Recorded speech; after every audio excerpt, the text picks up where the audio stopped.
Okay, so the third type of relationship is extends.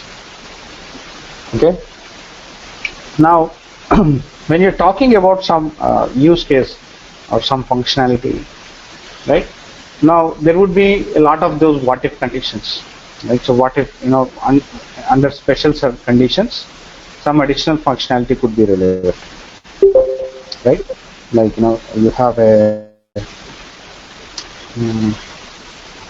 common set of behavior, but under certain condition you have some additional features coming in, right? So that additional behavior which is relevant only in a particular scenario, we will capture that using extend relationship.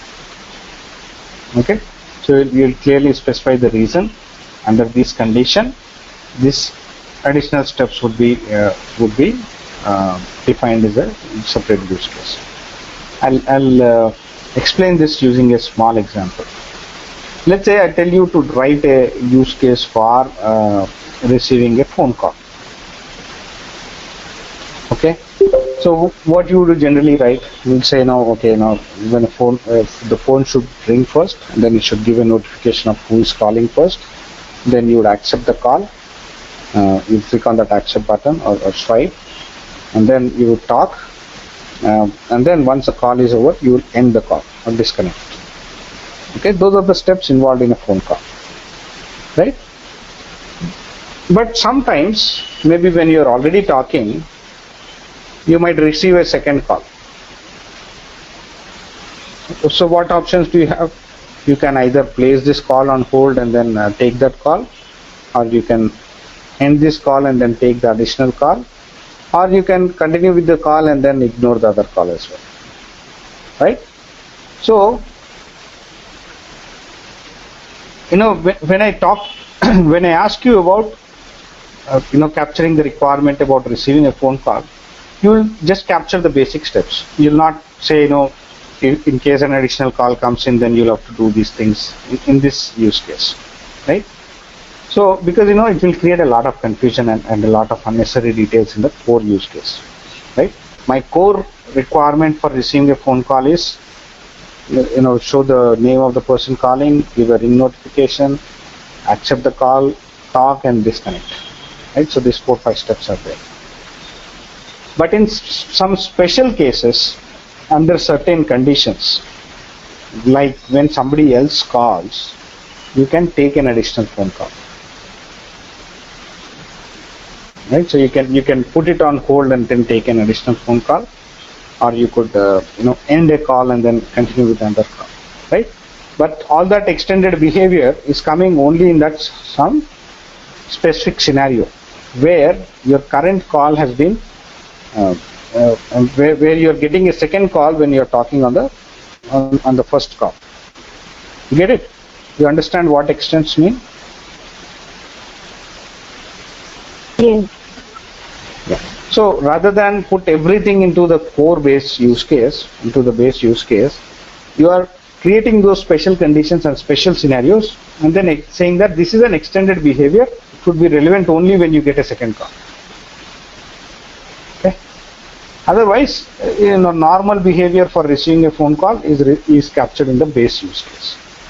So just to avoid that confusion and giving more clarity, you're saying that any additional any additional special scenarios, any additional steps that needs to be done are covered. Okay. That primarily talks about the extends relationship, right? Again, try to figure out if you can, identify any relationships, or even if it's okay, if you don't even identify any relationship. Don't forcefully try to create relationships or specifically, try to create out of it for no specific advantage, right? Only if they're coming out clearly, saying that okay, what, some behavior is repeating, create and include. If there is a lot of common behavior, go for a generalization, right? And then if some special conditions are there, then use an extends. Right? So that's how I would summarize those three. So the way you would work is, you would first Uh,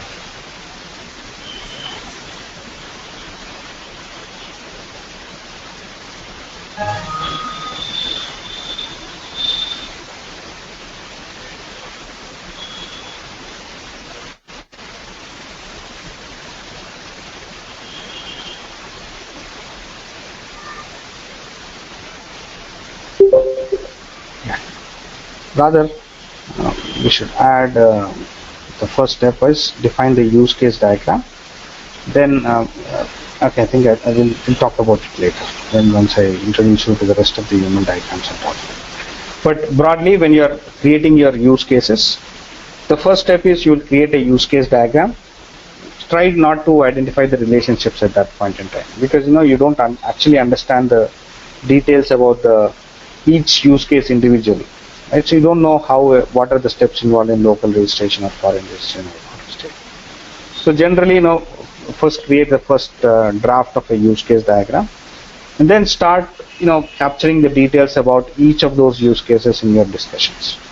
As and when you get more clarity, then you can figure out, what, there is common behavior which can authenticate customer, which I can pull it and use as include.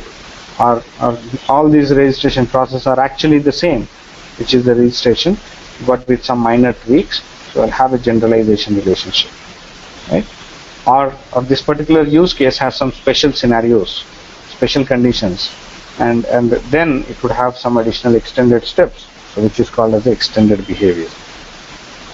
So use and extend. So your relationships would be updated as and when the requirement detail, you'll start writing that use case narrative and it becomes clear. Okay, now I can pull this out and then create a separate use case. So that's where you'll go and update your use case diagram. So it's not like once you create a use case diagram, that's fine. So most of the time, you won't get the first final version of the use case diagram in the first attempt. It usually goes through some 2 or 3 iterations to arrive at that final use case diagram. Okay. As and when your clarity emerges on each of those functionalities, each of the use cases, you tend to identify the relationships also and make it more meaningful. Okay. Clear about this topic? You understand about use cases? Yes. Yes, sir. Give me a minute. We'll spend some time on the change request also, because that's a little relevant here. I'll stop sharing my screen while I fill up some documents. Let me get the link. Now, a lot of times what happens is you'll not get into a project which is starting right from the day one. Right? So it won't be a brand new project. So you'll be, taken as a business analyst supporting some applications. Right? So there would be some 3 or 4 existing applications. Then, what the client would do is he would hire one business analyst and then say, any changes coming into the system, you will have to maintain that. So that would be your responsibility as a business analyst. So you're not actually having those, the BRD, the RFP, and then you're creating a BRD out of it every time. Right? So only when you're working on a new project, then a BRD would be prepared. Otherwise, most of your requirements are captured using change request. Okay. So, in that kind of situations, you don't really create a, use case diagram there. Right? So use case diagram would not be relevant because, you're not having all the detailed requirements from scratch. Okay. All you'll have to do is there is an existing system and you're expected to make changes to that existing system. Okay. So first you have to understand how the current feature or functionality is and what is the change that the business user is suggesting, right? So all that you will capture as part of the description of change. Now this can be very elaborate. It will not be like 1-2 lines, right? So you could even actually add in those screenshots and they say, this is how your initial screen was, right? So let me open a white screen. Okay. So A lot of times what you do is, we have a system in place, right? So let's say there are some multiple screens in it. So let's keep it simple. There are only 4 screens, okay, or some 4 features and 4 screens each. Now the customer would come and then say, what, this requirement 2, it currently has only these 3 or 4 details, right? Now I want to capture some additional details, add in these 3 additional details here, right? So it would be as simple as that, right?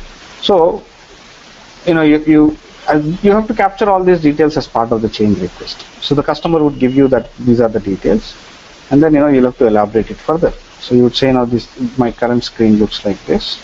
So there are 4 details captured here, right? Now you have to add these additional 3 fields here, and so you'll exactly call that out, right? So maybe no. So you'd say this is the screen, current state. And then the future state has to be, right? So there would also be these 4 things. Then you are adding 3 additional fields into this, right? And make this as mandatory, right? And perform some checks like this should be a valid date format, and this should be a number, right? So all those details you will capture as part of the requirement. Okay. So effectively your requirement, the changes which are coming in are very simple, right? All you have to do is understand the current system, say that this is how the current state is now, the current screen looks like this, and this is the change that we need to make, and after change this is how the screen would look like. Very simple thing. You don't even need use cases or anything. It's just that you have to be very clear about the requirement. You have to ask all those right questions during the elicitation process and convert that screen to this screen, right? Typically, if you are hired into a support kind of projects, you'll be working on change request, and this is the only thing that you'll be doing, right? So you won't be creating those use case diagrams and getting into the complex things, right? It's quite simple that way. Okay, so the description of change would be captured here. Then you'll have to give a justification. Usually the SME would tell you why this change is required, what is the benefit you will get, right? And what all functionalities is related to, right? So if you have to figure out, does this have any impact on existing functionality, you'd have to clearly mention that, right? And what is the estimated time and cost to complete, okay? Is there any process change, any standard operating procedures have to be changed, any documentation or process changes have to be mentioned. All that you'll have to list down over here, okay? Then you'll also give an estimation. So this would again, you might provide the analysis effort, and then the coding and development effort would be given by the architect, right? You will basically take the number of hours, you'll take the billing rate, and then finally get the dollar amount. Okay. So then finally you'll send it to the approval manager, right? So whoever is the SME or the project sponsor or the solution owner, they would take the decisions of whether it's approved or rejected, and they would specify the reasons, and finally it would be approved by the IT team and implemented, right? So that is a process of a change request. Change requests are much simpler than your overall BRD. Okay, so all you have to do is you'll have to explain the change, what this is the current way it's working, and this is the future change that you'll have to make, or add in this additional feature into this particular screen. That is exactly what you'll have to do in a change request. Clear about this? So this is much simpler compared to the BRD process where you're doing end-to-end project. Okay, so a lot of times you'll just be managing this change request. There won't be any project planning phase, right? So there won't be any detailed project plan prepared and all, right? So you'll just be getting some minor change request, which will typically be in like 1 week or 2 weeks, or at the max months effort or time is required, right? Now the challenge is in your work is you'll have to understand the current state, how the application works. You have to understand the requirement, and then suggest how it would be looking in the future state, You have to identify the dependencies. If there is any other functionality depend on that, you'll have to list that down. Right? All that analysis has to be done by you, and then finally updated into the change request. Okay, clear about this? Any questions?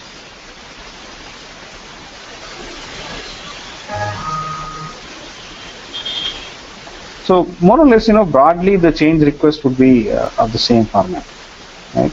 So you would have some additional details in most of the cases, like you'll capture the project name, the sponsor, right? Who has submitted the change request, who's the SME, when was it coming in, and what is the number, project manager, the ID, okay? Then what type of change it is, whether it's business change or which is because of some defect that you're trying to correct. Is it a new regulatory requirement which is coming in, right? What is the priority of it, right? So they will define it also. If it's critical, means this is definitely required. If this is not there, then you cannot use the system, right? So if it's high, means you definitely need it, but I can work with it until you develop and give it. Normal means I would want it maybe in the new release, next release, right? And low is like it's not impacting my work anyway, but I would want that feature, right? So the SME would give this classification. Then you will identify what are the benefits along with the SME, right? And are there any alternatives or different ways in which you can meet this requirement, right? So sometimes there could be some two, three ways of implementing the solution, right? So you list down all those alternatives, right? And then you look at the impact of that change onto the overall system, right? And then what are all the other impacted functionalities, deliverables? Okay, you'll identify the cost, the schedule, how many additional days would be required, right? Who are the people who would require for this change? And overall, you list down the summary, and then finally the change advisory board or change control board would take the decisions, right? So you'll have to get that authorization clearly, right? And then you'll keep track the change request. So ideally, when you start capturing the details, it will be in change request opened, and once it has been approved by the authorized board, you will be change it to approved, or if they reject it, you will change it to rejected, and once it's implemented, you will close it, right? Or if you have put it on hold and you wanted to review at a later date, you will fill it, right? So broadly, the template would be more or less similar, right? So except for some additional details which would come in.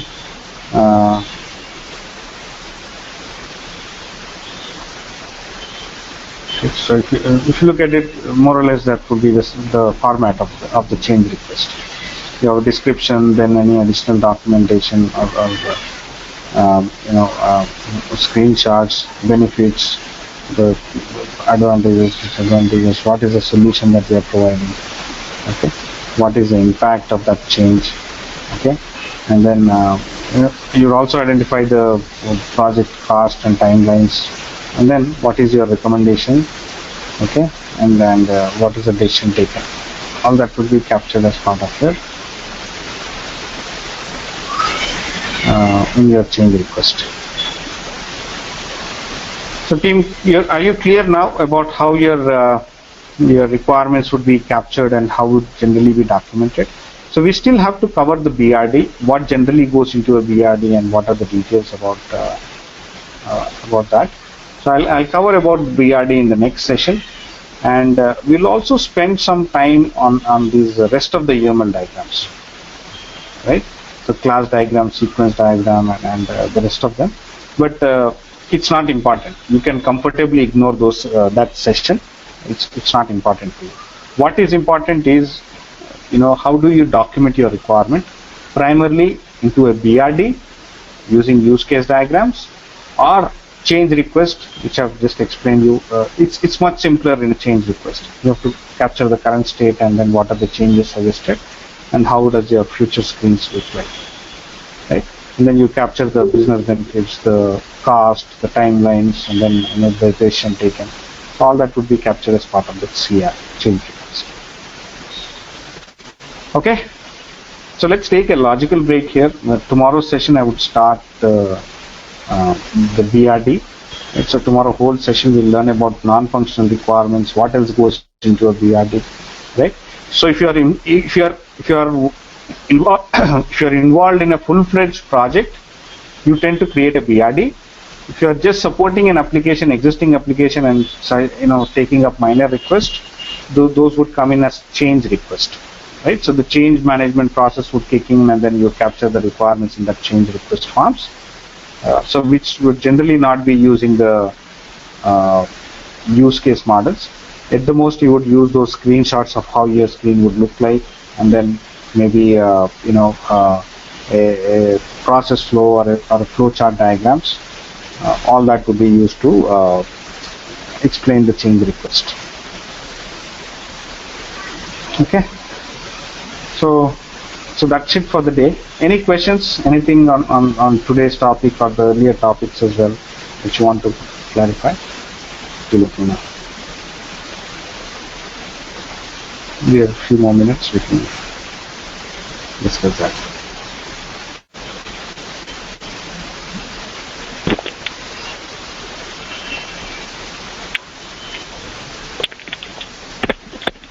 Who calculates or approves the cost for change request? So see, analysis side, I mean, let's say, you'll have to analyze that requirement, understand the current system, and then design the future screens and all. So that part you might provide, right? So you say, no, I would require some 2-3 days to, understand the requirement and then, create these screens, right? So a lot of it you'll gain it through experience. You could give that estimate by looking at the requirement, high-level requirement, and understand. Based on your understanding of the existing application and the request coming in, you could decide that. Okay, and the development and design, development, and testing effort would be given by the technical architect. Okay, so you're not expected to identify the effort out of the development. So generally, or most of the times, what happens is your efforts, the way they are,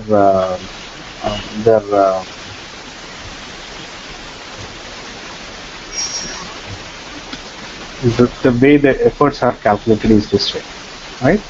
So broadly, first the development and coding and unit testing effort is calculated. Okay, so there are some methods, estimation methodologies like function point analysis, simple, medium, complex.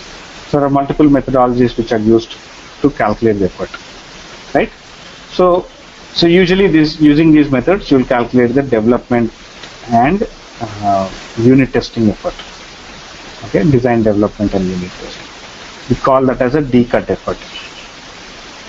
Design, coding, and unit testing. Okay. So that's a term which is generally used. So D-cut. And once you have that D-cut effort, so typically that would be around 40% of your effort. Right? Let's say this effort was around 40 days. Right? So they would extrapolate it. 40 days is 40% of the effort.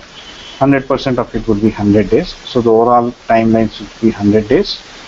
And requirement would be around 25% or 20 to 25%, depending on the complexity of the requirement. Similarly, testing also would be around 30 to 35%. And finally, all your implementation and request handling and all that would take around 5%. So this is how broadly the efforts are distributed. So sometimes you will not be able, you're not expected to give the requirement related effort also, right?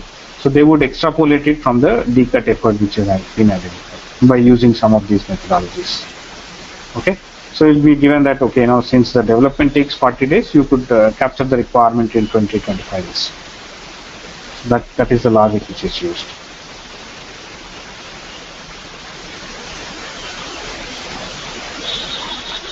Any other questions?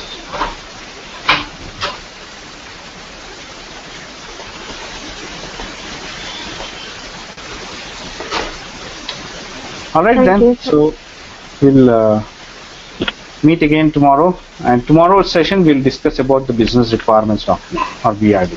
How is the typical BRD structured? What are details we're capturing that? We'll look at it. Okay.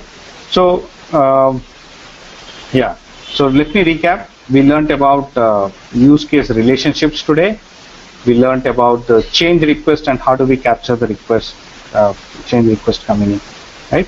So be clear with these two topics. So this next Monday or this Friday, I'll ask questions and everybody has to be, responding to these two questions. Okay. I just want to make sure that you understand the topics what we cover daily and are well prepared for those topics. I think whatever is important, I'll point it out. So be clear about those overall use case overview. I'll ask questions about what is a use case, and then you'll have to explain use case diagram, use case description, right? And even to an extent relationships. Okay. And then you also have to be very clear about the change request. How would you handle a change request? What all details are covered in a change request? Okay. So take note of that. Thank you. All right. Good night. Bye bye.